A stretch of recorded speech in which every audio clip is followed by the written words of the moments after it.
Chapter 2. The prisoner has suggested, the advocate said, that his offense is trivial. Let us examine his claim. Let us reflect on what is trivial and what is serious, and see if we can come to a better understanding of these concepts. He was a nondescript man by any standards.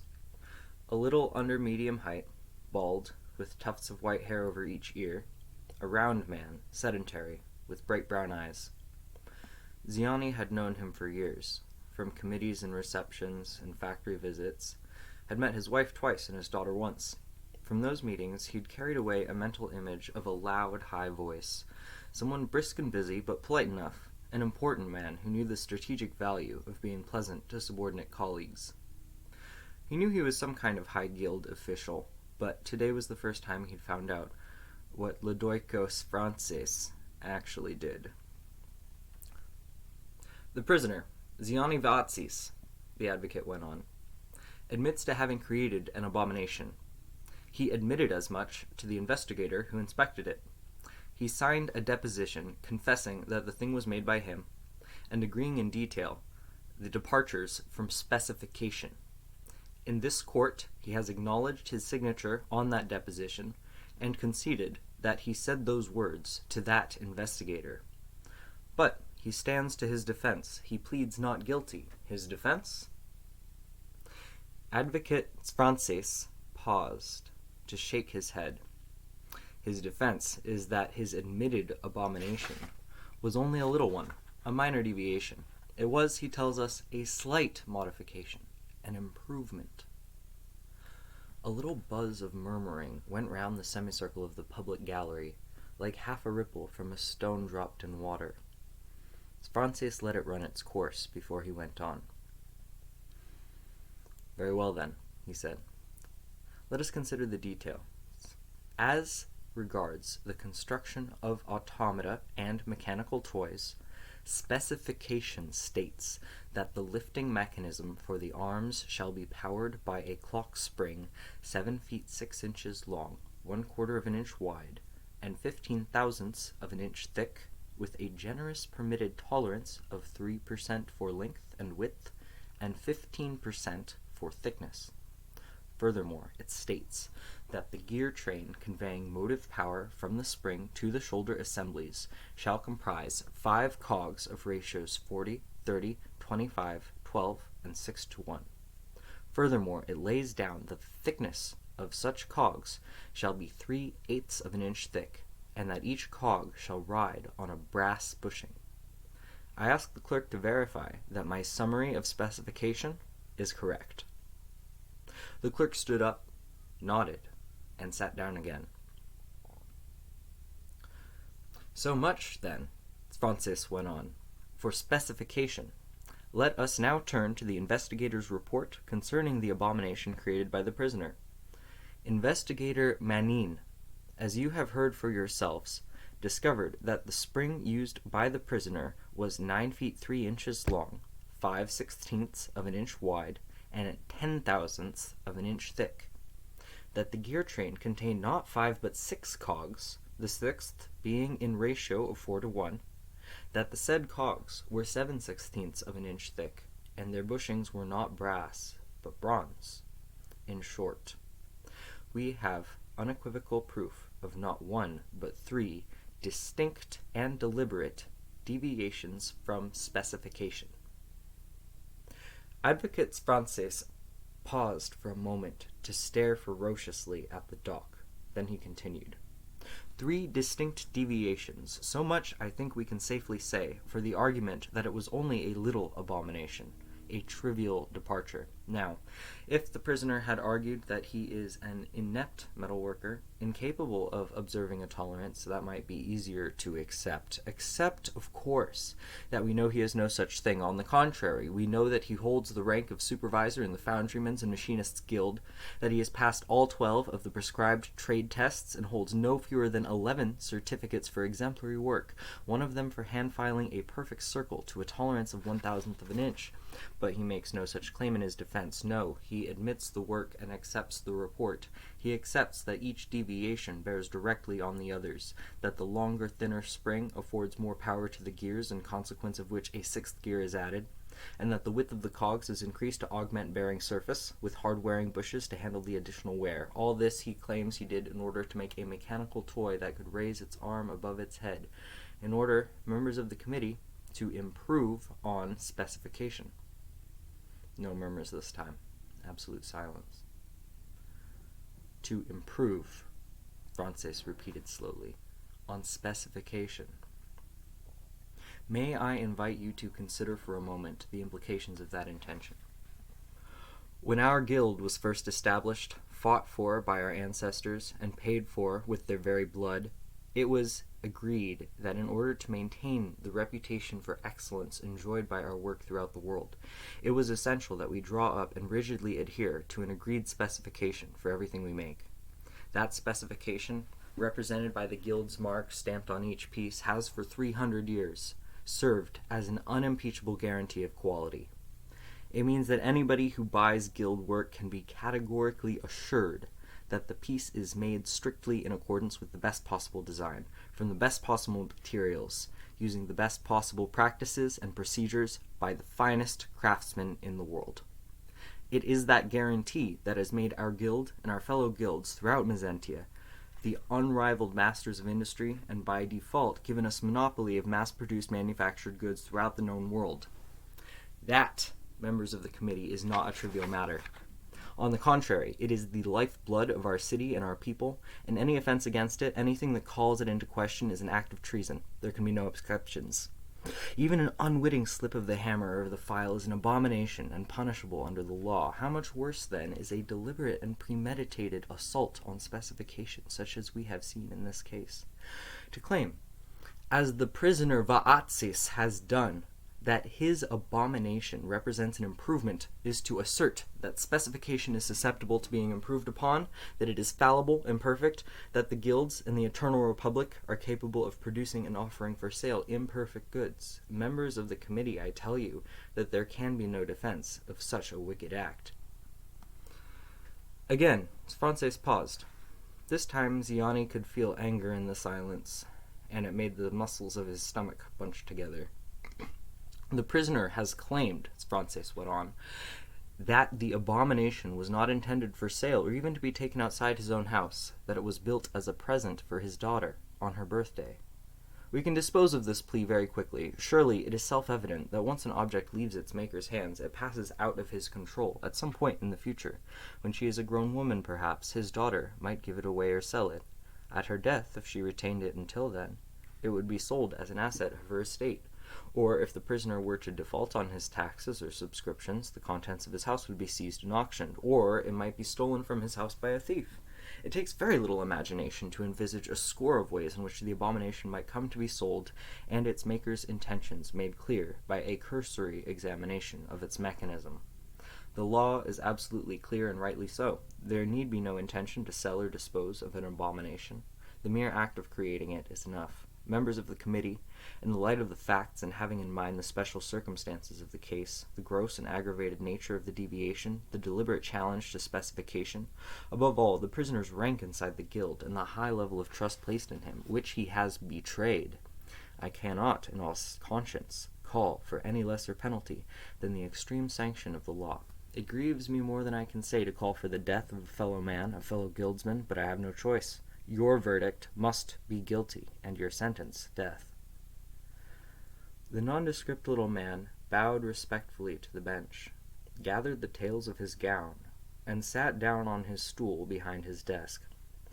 Ziani noticed that his feet didn't quite touch the floor, and dangled backward and forward, like a small child in a classroom.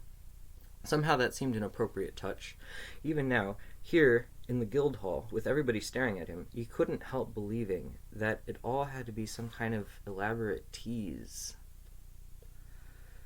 Like the jokes played on apprentices, go and fetch the left-handed screwdriver, an initiation ritual, before he was allowed to eat his dinner at the charge hand's table. Also at the back of his mind was another question, one that buzzed and wouldn't go away. How had they known what he'd done, where to find it, what to look for?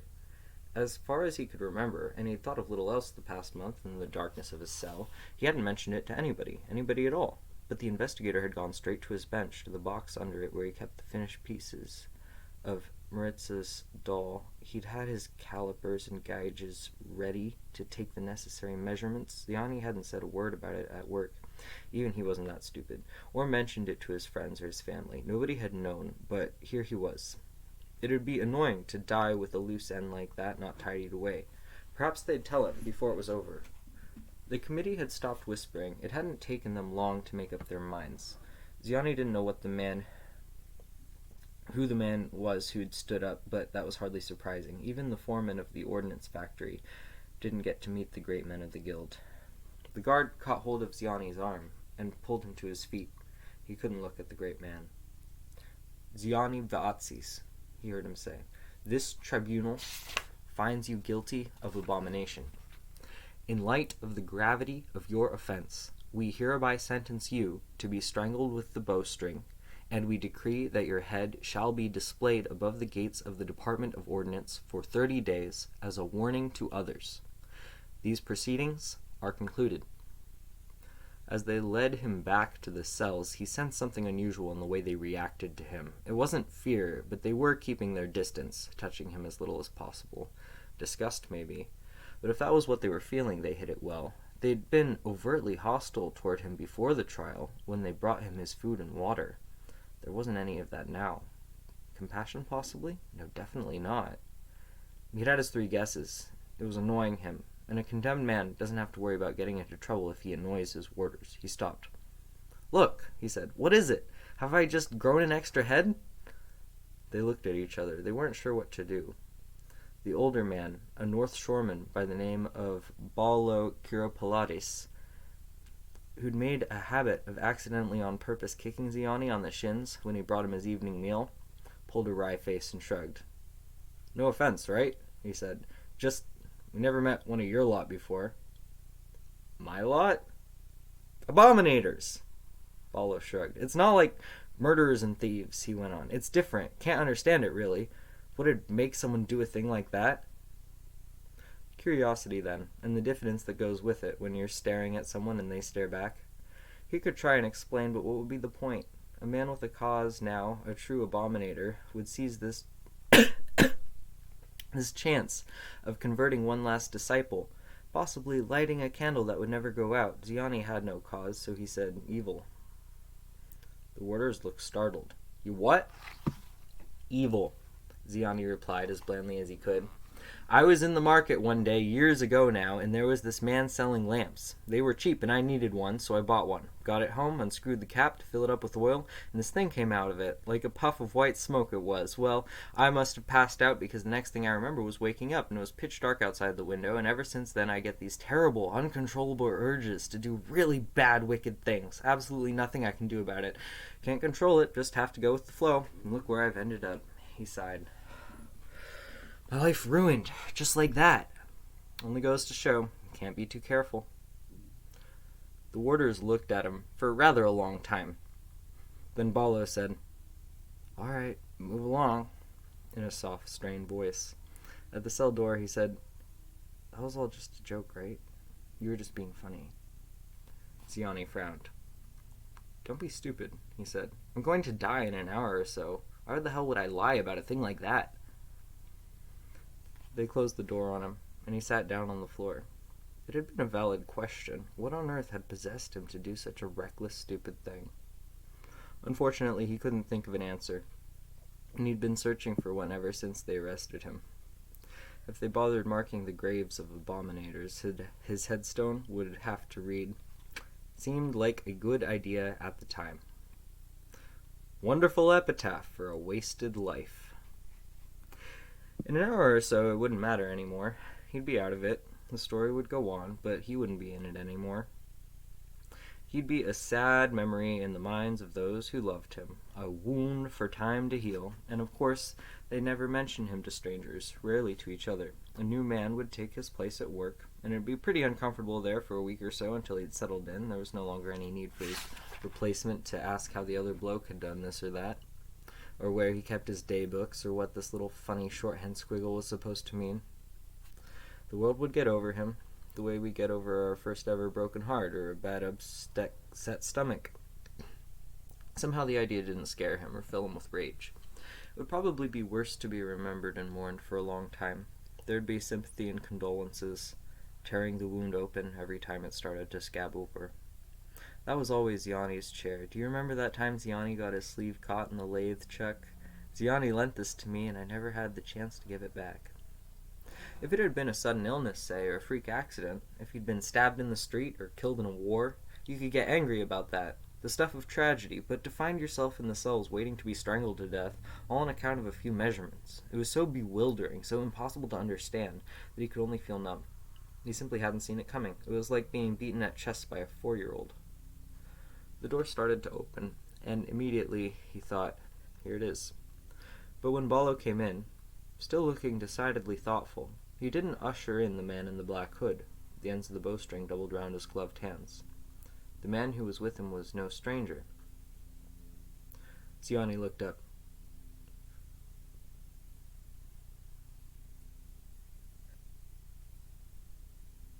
Failure? He said. Me, Failure answered. Ballo glanced at him, nodded, left the cell, and bolted the door behind him. I came to say goodbye, Ziani helped him out. It's all right. I'm being really calm about it. I'm sort of stunned, really. With any luck, by the time the truth hits me, I'll have been dead for an hour. Sit down. His friend looked around. What on? The floor? All right. Failure folded his long legs and rested his bottom tentatively on the flagstones. It's bloody cold in here, Ziani. You want to ask to see the manager? It'll be a damn sight colder where I'm going, Ziani replied. Isn't that what they say? Abominators and traitors go to the great ice pool, stand up to their necks in freezing cold water for all eternity. Failure frowned. You believe that? Absolutely, Ziani said. A chaplain told me, so it must be true. He closed his eyes for a moment. Gallows humor, you see. It means I'm either incredibly brave in the face of death, or so hopelessly corrupt I don't even take eternal damnation seriously. Right, Failure said, looking at him. Sorry, he said. I haven't got a clue what to say. Don't worry about it. After all, if you really piss me off, and I hold a grudge for the rest of my life, that's what, 3/4 of an hour? You can handle it. Failure shook his head. You always were a kidder, Ziani, he said. Always laughing, boy. It was bloody annoying and foreman, but you do make a good martyr. Martyr. Ziani opened his eyes and laughed. Fine. If somebody would do me a favor and let me know what I'm dying for, I'll try and do it justice. Oh, they'll come up with something, Failure said. Well, I guess this is the bit where I ask you if you've got any messages for Ariessa and Maritza.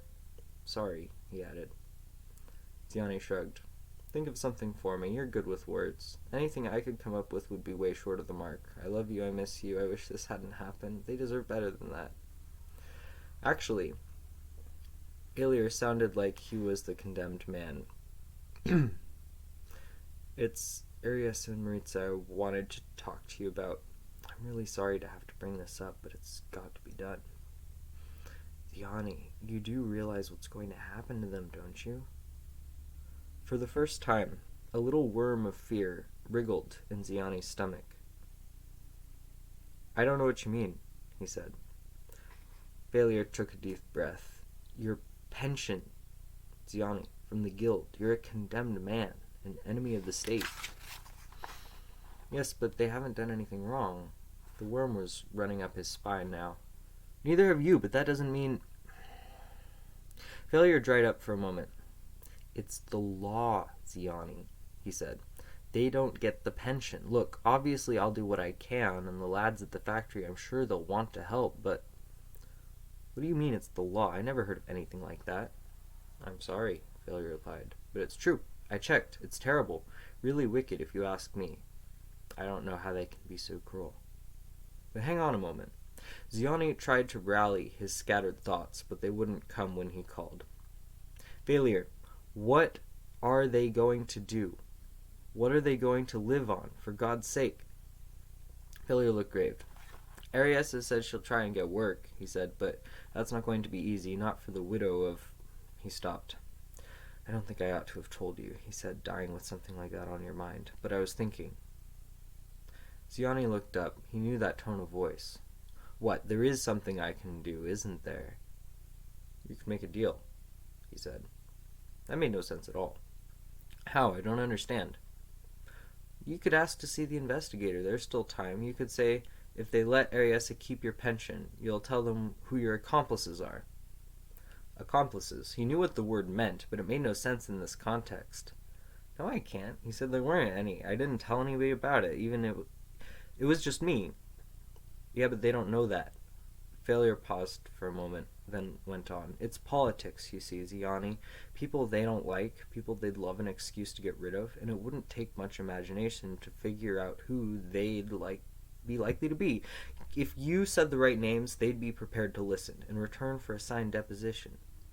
I couldn't do that, Ziani said. They'd be killed. It would be murder. I know. Failure frowned a little. But Ariessa and Maritza... Ziani was silent for a moment. It'd be murder, fine. He could regret it for the rest of his life. But if it meant his wife and daughter would get his pension, what did a few murders matter? Besides, the men he'd be murdering would all be high officials in the guild. The thought of revenge had never even crossed his mind before. You'd think they'd go for that? It's gotta be worth a try, Failure said. Face it, Ziani, what else can you do for them in here in the time you've got left? He considered the idea. A few minutes ago, he'd been clinging to the thought that it didn't matter, any of it. He'd practically erased himself, every trace from the world. But leaving behind something like this, poverty, misery, destitution, was quite different. The only thing that mattered was Ariessa and Maritza. If it meant they'd be all right, he would cheerfully burn down the world. What's the plan? He said. Failure smiled. Leave it to me, he said. I can get in to see the secretary of the Expediencies Committee. How? Well, I got in here, didn't I? Obviously there's not a lot of time. I'd better go. All right. Failure moved to the door, paused. It's the right thing to do, Ziani, he said. This whole thing's a bloody mess, but at least there's still something you can do. That's got to be good. I suppose. I'll be back in an hour. Failure knocked on the door. It opened and he left. Remarkable, Ziani thought. I'd known Failure most of my life, and I never knew he had magic powers. Always thought he was just ordinary, like me, but he can walk through doors and I can't. Hard to measure time in a cell when you can't see the sunlight. Pulse. Each heartbeat is more or less a second, but counting 660s is 3,600 would be too much effort and a waste of his rapidly dwindling supply of life. Ziani looked around. He was an abominator, apparently, but still an engineer. He thought for a moment, then grinned, and pulled off his boot then his sock. With his teeth he nibbled a small hole. Then he scooped a handful of the grimy gray sand off the floor and persuaded it into the sock. That done, he hung the sock from a splinter of wood in the doorframe, with his empty drinking cup directly underneath. Then he found his pulse and counted, while the sand trickled through the hole in the sock into the cup. When it had all run through, he stopped counting. 258. Years made no odds. 4 minutes. He drew a line in the dirt beside him and refilled the sock. There. He'd made himself a clock. 8 fours are 32. Half an hour later, the door opened again. Failure was back. He looked excited and pleased with himself. All set up, he said. The secretary wants to see you in his office. He frowned. For crying out loud, Ziani, put your boots on. Ziani smiled. Are you coming too? He said. No. Failure knocked on the door. Best of luck, Ziani, but it should be all right. He was definitely intrigued. Have you got a list of good names? Ziani nodded. I'm not too well up in politics, mind, he said. Any suggestions? Failure fired off a dozen or so names, all of whom Ziani had already thought of, as the sand dribbled through into a cup. That'll probably do, he went on, but have a half a dozen more up your sleeve just in case. The door opened, different warders this time. Well, so long, Failure said. It'll be all right, you'll see. Not all, Ziani thought, but he didn't want to sound ungrateful. So long, he repeated, and the warders led him out into the corridor. 3 flights of winding stairs brought him to a narrow passage, with heavy oak doors at irregular intervals. Quite like the cells, he thought. Outside one of these, the warders stopped and knocked. Someone called out, "Yes, come in!" A warder went in first, Ziani followed, and the other warder came in behind him. He didn't know the secretary's name or his face, but he was looking at a broad, fat man with huge hands resting on top of a wide, well-polished desk. "This him?" the man asked, and one of the warders nodded. "Fine." The warder pulled out a chair, and Ziani sat in it. "All right," the man went on. "You two get out. Don't go far, though." It was easy to make out the man's face. He was sitting with his back to a window, and Ziani had been out of the light for some time. Oh, that means it wasn't easy to make out his face. He had a bushy beard, but no mustache. No, a bushy mustache, but no beard, and round his neck was a silver chain with a big gilt star hanging from it. "Ziani Vaatzis," he said. "I know all about you. 17 years in the ordnance factory, foreman for 6 of them. Commendations for exceptional work." He yawned. "So what does a solid type like you do go into the bad?" Ziani shrugged. "I don't know what came over me," he said. "I do." The man leaned forward a little. The sun edged his dark head with gold like an icon that's hung too long in the candle smoke. "Thinking you're better than everybody else? That's what did it. Thinking you're so bloody clever and good the rules don't apply to you. I've seen your kind before." "I admit I'm guilty," Ziani said, "but that's not what you want to talk to me about. You want to know who else was involved." "Go on." Ziani said 4 names. The secretary, he noticed, had a wax writing board next to him, but wasn't taking any notes. He tried another 4. The secretary yawned. "You're wasting my time," he said. "You don't even know these people, and you're asking me to believe they all came round to your house, these important men you've never met, to see this mechanical doll you were making for your kid." "I'm telling you the truth," Ziani said. "Balls." The man wriggled himself, comfortable in his chair. "I don't believe you." "You agreed to see me." "So I did. Know why?" Ziani shrugged. "I'm prepared to sign a deposition," he said, "or I'll testify in court if you'd rather." "No chance. I know for a fact you wouldn't know these people if you met them in the street. You don't have any accomplices. You were working alone. All I want from you is who put you up to this. Oh, your pal, Failure Xananis, sure, but he's nobody. Who else is in on it?" Ziani sighed. There was nothing left inside him. "Who would you like it to have been?" "No." The man shook his head. "If I want to play that sort of game, I decide when and how. You're here because obviously some bugger's been underestimating me." "All I wanted," Ziani said, "was for my wife to get my pension. That's all that matters to me. I'll say whatever you like, so long as you give me that." "I'm not interested." The man sounded bored, maybe a little bit annoyed. "I think you thought the idea up for yourself all on your own. Trying to be clever with men's lives. You can forget that." "I see," Ziani said. "So you won't do what I asked about the pension?" "No." "Fine." Ziani jumped to his feet and threw his weight against the edge of the desk, forcing it back. The man tried to get up. The edge of the desk hit the front of his thighs before his legs were straight. A nicely judged piece of timing, though Ziani said it himself. And he staggered. Ziani shoved again, then hopped back to give himself room and scrambled onto the desktop. The man opened his mouth to yell, but Ziani reached out, not for the throat as the man was expecting, and so Ziani was able to avoid his hands as he lifted them to defend himself. Instead, he grabbed the man's shoulders and pushed back sharply. It was more of a folding maneuver than anything else. The man bent at the waist as he went down, and his head, thrown backwards, smashed against the stone sill of the window. It worked just as Ziani had seen it in his mind, the angles and the hinges and the moving parts. 17 years of looking at blueprints teaches you how to visualize. He was only mildly stunned, of course, so there was still plenty to do. Ziani had been hoping for a weapon, a dagger slung fashionably at the waist or something leaning handy in a corner. Nothing like that, but there was a solid-looking iron lampstand, 5 feet tall, with 4 branches and 4 legs at the base to keep it steady. Just the thing. He slid it off the desk, caught hold of the lampstand more or less in the middle, and jabbed with it as though it was a spear. One of the legs hit the man in the forehead just above the junction of the nose and eyebrows. It was the force behind it that got the job done. The man slid onto the floor. Dead or alive, it didn't matter. He was no longer relevant. 3 flights of stairs, and Ziani had counted the steps, made a fairly accurate assessment of the depth of tread. It would be a long way down from the window, and he had no idea what he'd be dropping onto, but he was as good as dead anyway, so what the hell? At the moment when he jumped, entrusting himself to the air without looking at what was underneath, he couldn't stop himself wondering about Failure, who was supposed to be his friend. It wasn't pavement, which was good, but it was a long way down. For a moment he couldn't breathe and his legs were numb. I've broken my bloody neck, he thought. But then he felt pain pretty much everywhere, which suggested the damage was rather less radical. Somewhere not far away, not far enough, he heard shouts, excitement.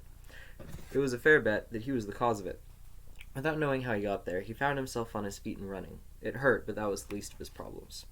Because he'd never expected to survive the drop, he hadn't thought ahead any further than this. But here he was, running, in an unplanned and unspecified direction. That was no good. The pity of it was, he had no idea where he should be heading for. He was somewhere in the grounds of the guild hall, but the grounds, like the building itself, were circular. There was a wall all the way round, he remembered, with 2 gates in it. The only way out was through a gate. If they were after him, which was pretty much inevitable, the first thing they would be doing was to send runners to the gatehouses. Every breath and heartbeat is an act of prevarication, a prizing open of options. It had sounded good when the preacher had said it, but did it actually mean anything? Only one way to find out. The gardens were infuriatingly formal, straight lines of foot-high box hedge enclosing neat geometric patterns of flowers, nothing wild and bushy a man could hide in long enough to catch his breath. But there was a sort of trellis arch overgrown with flowery creeper, a bower or arbor or whatever the hell it was called. He headed for it, and collapsed inside just as his legs gave out. Fine. First place they'd look.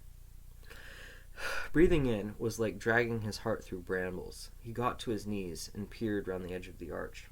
There was the wall, a gray blur, behind a curtain of silly little trees. He followed its line until he came to a square shape almost completely obscured by a lopsided flowering cherry. That would be a gatehouse. He didn't know what time it was, and he couldn't see the sun through the arbor roof, so he couldn't tell if it was the north or the south gate, not that it mattered. He wasn't likely to get that far, and if he did, the gatekeepers would be on him like terriers. He plotted a course. Arbor to the line of trees, using the trees as cover along the wall to the gatehouse. He could hear shouting coming in from several directions, and he wondered whether they'd catch him and take him back to his cell to be strangled or just kill him on the spot. I'll escape, though, if only to be annoying. He stood in the doorway of the arbor for a moment, until he saw 2 men running toward him. They were wearing helmets and carrying halberds. There goes another option, snapping shut like a mousetrap. He lowered his head and charged in the direction of the trees. They'd get him soon enough, but at least he was making an effort, and he felt it was better to die running toward something rather than just running away. It was inevitable that sooner or later he'd trip over something and go sprawling. In the event, it was one of those ridiculous dwarf box hedges that did the damage. He landed on his face in a bed of small orange flowers, and the 2 warders were on him before he had a chance to move. Right! One of them had grabbed his arms and twisted them behind his back. What's the drill? He couldn't see the other warder. Captain said get him out of sight before we do him. Don't want the membership seeing a man have his head cut off. It'd look bad. The warder he could see nodded. Stable block's the nearest, he said. Between them, they hauled him to his feet and dragged him backward across the flower beds.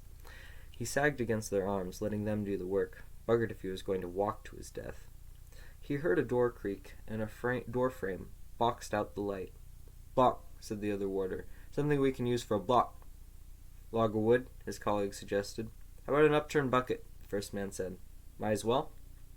The unseen warder trod on the backs of Ziani's knees, forcing him down. The other man came forward with a stable bucket, shaking out dusty old grain. Ziani felt the wood under his chin. Grab his hair, the second warder said. Hold him steady. Halberd's not the right tool for this job. A simple matter of timing, then. Ziani felt the warder's knuckles against his scalp, then the pain as his hair was pulled, forcing his cheek against the bucket. He heard the cutter's feet crackle in the straw as he stepped up to his mark. In his mind's eye, he saw him take grip of the halberd shaft and raised his arms. A good engineer has the knack of visualization, the ability to orchestrate the concerted action of the mechanism's moving parts. At the moment when he reckoned the cutter's swing had reached its apex and was coming down, he dug his knees into the straw and arched his back, jerking his shoulders and head backward. He felt a handful of his hair pull out, but he was moving, hauling the other warder toward him. He heard the halberd strike, a flat, solid shearing noise, as its edge bit into the warder's forearms, catching them just right against the base of an iron band that ran round the bottom of the bucket. By the time the warder screamed, he was loose. He hopped up like a frog, located the cutter, standing with a stupid expression on his face, looking at the shorn stub of his mate's left hand, and stamped his foot into the poor fool's kidneys. It wasn't quite enough to put him down, but the other man had obligingly left his halberd leaning up against a partition. All Ziani knew about weapons was how to make them, but he did understand tools, leverage, mechanical advantage, and the principles were more or less the same. With the rear horn of the blade, he hooked the cutter's feet out from under him, and finished the job efficiently with the spike. The other man was still kneeling beside the bucket, trying to clamp the gushing stump with his good hand. The hell with finesse, Ziani thought. He pulled the spike clear and shoved it at the wounded man's face. It was more luck than judgment that he struck him precisely where he'd aimed. In one ear and out the other, like listening to your mother. His fingers went dead around the halberd shaft. It slipped through, and its weight dragged it down through the spike that was still jammed in that poor bastard's head. It had taken a matter of seconds. 2 lives ended, 1 life just possibly reprieved. It was a curious sort of equilibrium, one he wasn't eager to dwell on. Instead he thought, this is a stable, wouldn't it be wonderful if it had horses in it? Of course he had no idea how you went about harnessing a horse. He found a saddle. There was a whole rack of the things, and bridles, and a bewildering selection of straps with buckles on, some or all of which you apparently needed in order to make the horse go. He decided on the brown one. It wasn't the biggest, but the other 2 looked tired, though he had no idea what a tired horse was supposed to look like. Pinching the corners of its mouth got the bit in. He fumbled hopelessly with the bridle strap, sticking the ends in the wrong buckles, until eventually he managed to get the proper layout straight in his mind. The saddle went on its back. That was obvious enough. There was some knack or rule of thumb about how tight the girths needed to be. He didn't know it, so he pulled the strap as tight as he could make it go. The horse didn't seem to mind. That just left getting on. Under better circumstances, he might well have been able to reach the stirrup. As it was, he had to go back and fetch the bucket to stand on. It was slippery, and he nearly fell over. I wish I knew how to do this, he thought, and dug his heels into the horse's ribs. After that, it was shamefully simple. The gatekeepers had seen him being caught, and so weren't looking for escaped prisoners anymore. Besides, he was on a horse, and the prisoner had been on foot. The horse wanted to trot, so the saddle was pounding his bum like a trip hammer. He passed under the gate, and someone called out, but he couldn't make out the words. Nobody followed him. 2 murders, possibly 3 if he'd killed the secretary of the Expediencies Committee when he'd hit him with the lampstand. And he was riding out of there like a prince going hawking. His head ached where the hair had been pulled out. As soon as he was through the gate, he knew where he was. That tall, square building was the bonded warehouse, where he delivered finished arrowheads for export. The superintendent was a friend of his. Sometimes on slow days they drank tea and had a game of chess, but today wasn't a slow day. He was in 24th Street, junction with 9th Avenue. 3 blocks down 9th Avenue was an alley, leading to the back gate of a factory. It was quiet, and the walls on either side were high. You could stop there for a piss if you were in a hurry. He contrived to get the horse to go turning down it, let it amble halfway down, pulled it up, and slid awkwardly off its back. It stood there looking at him as he picked himself up. Nevertheless, he said thanks as he walked away. The factory gate was bolted on the inside, but he managed to jump up, get his stomach on top of it, and reach over to draw back the bolt. The gate swung open with him on top of it. He slipped down, bad landing, and shut it behind him, trying to remember what they made here.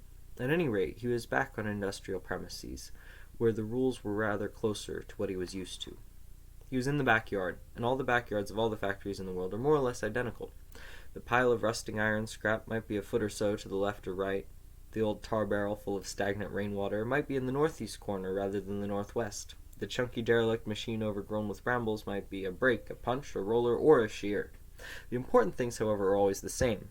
The big shed with the double doors is always the main workshop. The long shed at right angles to it is always the materials store. The kennel wedged in the corner furthest from the gate is always the office. The tiny hutch in the opposite corner is always the latrine, and you can always be sure of finding it in the dark by the smell. Ziani ducked behind the scrap pile and quickly took his bearings. 9th Avenue ran due south, so the gate he just climbed over faced east. He glanced up at the sky. It was gray and overcast, but a faint glow seeping through the cloud betrayed the sun, told him it was mid-afternoon. In all factories everywhere, in mid-afternoon the materials store is always deserted. He looked round just in case, nobody to be seen. He scuttled across the yard as fast as he could go. The geometry of stores is another absolute constant. On the racks that ran its length were the mandatory 20-foot lengths of various sizes and profiles of iron and brass bar, rod, strip, tube, plate, and sheet. Above them was the timber, planked and unplanked, rough and planed. Against the back wall stood the barrels and boxes, arranged in order of size. Iron rivets, long, medium, and short, 15 different widths.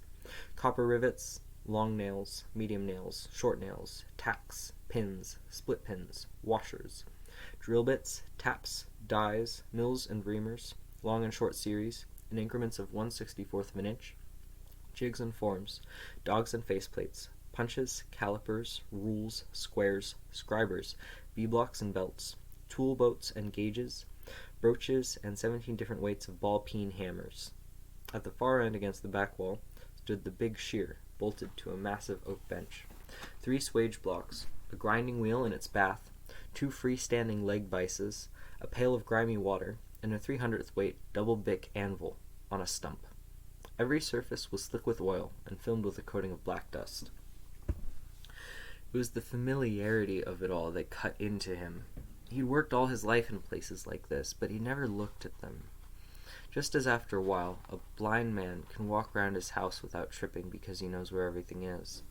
All his life, Ziani had worked hard, anxious to impress and be promoted until he'd achieved what he'd most wanted, foreman of the machine room of the Mezzanine State Ordnance Factory, the greatest honor a working engineer could ever attain this side of heaven.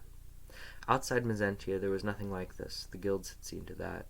The Eternal Republic had an absolute monopoly on precision engineering, which meant in practice that outside the city, in the vast uncharted world that exists only to buy the products of his Mezzantine industry, there were no foundries or machine shops, no lathes or mills or shapers or planes or gang drills or surface grinders. The pinnacle of the metalworker's art was the square stub of iron set in the baked-earthed floor for an anvil, a goat-skin bellows, and 3 hammers. That was how the Republic wanted it to be. And, to keep it that way, there was an absolute prohibition on skilled men leaving the city. Not that any Mezzantine, in his right mind, would want to, but wicked kings of distant barbarous kingdoms had been known to addle men's minds with vast bribes, luring them away with their heads full of secrets. To deal with such contingencies, the Republic had the Travelers' Company, whose job it was to track down renegades and kill them as quickly and efficiently as possible. By their efforts, all those clever heads were returned to the city, usually within the week, with their secrets still in place but without their bodies, to be exhibited on pikes above Travelers' Arch as a reassurance to all loyal citizens. Ziani walked over to the anvil and sat down. The more he thought about it, of course, the worse it got. He couldn't stay in the city. This time tomorrow they'd be singing out his description in every square factory and exchange in town. But he couldn't leave and go somewhere else because it simply wasn't possible to leave until you went out through one of the 7 gates. Even supposing he managed it, by growing wings or perfecting an invisibility charm, there was nowhere he could go. Of course, he'd never get across the plains and the marshes alive. If he did, and made it as far as the mountains, and got through one of the heavily guarded passes without being eaten by bears or shot by sentries, a brown-skinned, black-haired Mezzantine couldn't fail to be noticed among the tribes of pale-skinned, yellow-haired savages who lived there. The tribal chiefs knew what happened to anyone foolish enough to harbor renegades. Silly of him. He jumped out of check into checkmate, all the while thinking he was getting away. On the bench beside him he saw a scrap of paper. It was a rough sketch of a mechanism, power source, transmission, crankshaft, flywheel. A few lines and squiggles with a charcoal stub. Someone thinking on paper. One glance was enough for him to be able to understand it as easily as if the squiggles and lines had been letters forming words. Outside the city walls, of course, it would be meaningless, just hieroglyphics. A mechanism, a machine, someone was planning to build in order to achieve an objective. He thought about that. A water mill, or a treadmill, or windlass turns. That motion is translated into other kinds of motion, circular into linear, horizontal into vertical, by means of artfully shaped components, and when the process is complete, one action is turned into something completely different, as if by alchemy. The barbarians, believers in witchcraft and sorcery, never conceived of anything as magical as that. He thought for a while, lining up components and processes in his mind. Then he slid off the bench, washed his face and hands in the slack tub, and headed across the yard to the office. As he walked in, a clerk perched on a high stool turned to peer at him. "Any work going?" Ziani asked. The clerk looked at him. "Depends on what you can do," he said. "Not much. Well, I can fetch and carry. Sweep floors and stuff." "Guild member?" Ziani shook his head. "Left school when I was 12, he said. The clerk grinned. Good answer, he said. We're all right for skilled men, but we can always use another porter. He shook his head. Crazy, isn't it? There's guildsmen sat at home idle for want of a place, and the likes of you can just walk in off the street and start immediately. Good, Ziani said. What's the pay? The clerk frowned. Don't push your luck, he said. Nice, clear directions brought Ziani to the shipping bay. The factory made farm machinery, plows, chain and disc harrows, seed drills, for export to the breadbasket countries in the far south. How they got there, few people knew or cared. The Mezentines sold them to the dealers who took delivery at Lonazep, on the mouth of the estuary. Ziani had never been to Lonazep, but he knew it was outside the walls. After 5 hours lifting things onto carts, he was asked if he fancied volunteering for carriage duty. The answer to this question in every factory in the world is always no. Carriage duty means sitting on the box of a cart, bumping along rutted tracks in the savage wilderness outside the city. It pays time and a half, which isn't nearly enough for the trauma of being outside. You sleep in a ditch or under the cart, and there are rumored to be spiders whose bite makes your legs swell up like a pumpkin. Sure, Ziani said. Because the sentries at the gates would be looking for a guildsman on his own, not a driver's mate on a cart in a long backed-up queue crawling out of town on the North Road. When a particularly dangerous and resourceful fugitive, an abominator, say, or a guard killer, was on the run, they'd been known to pull the covers off every cart and scrabble about in the packing straw, in case there was anything hiding there. But they never bothered to look at the unskilled men on the box. Guild thinking. God bless the city ordinance that kept annoying heavy traffic off the streets during the day. By its blessed virtue, it was dark when the long line of carts rolled out of the factory gate and merged with the foul-tempered glacier, inching its way towards the north gate. Heavy rain was the perfect finishing touch. It turned the streets into glue, but as far as Ziani was concerned, it was beautiful, because a sentry who has to stand at his post all night quite reasonably prefers to avoid getting soaked to the skin, and accordingly stays in the guardhouse and peers out through the window. As it turns out, they showed willing and made some sort of effort. A cart 6 places ahead in the line was pulled over, while the sentries climbed about on it and crawled under it with lanterns. They didn't find anything, of course, and, their point proved, they went back inside in the dry. Ziani guessed the quota was 1 in 10. Sure enough, looking back over his shoulder once they were through the arch and out the other side, he saw the third cart behind him slowed to a halt, and the lantern swinging through the rain. "You're new, then," said the driver next to him. He hadn't spoken since they left the factory. "That's right," Ziani said. "Actually, this is my first time out of town." The driver nodded. "It sucks," he said. "The people smell and the food's shit." "So I heard," Ziani said. "So why'd you volunteer?" "I don't know, really," Ziani replied. "Suppose I always wondered if it's really as bad as they say." "It is." "Well, now I know." The driver grinned. "Maybe next time you'll listen when people tell you things." A mile out from the north gate, the road forked. Half the traffic would stay on the main road, and the other half would take the turning that followed the river, past the old quarries, down to Lonazep. Ziani's original plan had been to try and get himself on a ship going south, maybe even all the way down to the Gulf, as far from the Eternal Republic as you could go without falling off the edge of the world. Seeing the scrap of paper on the bench in the storeroom had changed all that. If he went south, it would mean he was never coming back. Instead, he waited till they stopped for the night at 7th Milestone. The driver crawled under the tarpaulin, pointing out that there was only room for one. "No problem," Ziani said. "I'll be all right under the cart." As soon as he was satisfied the driver was asleep, Ziani emerged and started to walk. Geography wasn't his strong suit, but as soon as the sun came up, he'd be able to see the mountains across the plain due west. Going west meant he'd be away for a while, maybe a very long time, but sooner or later he'd be back.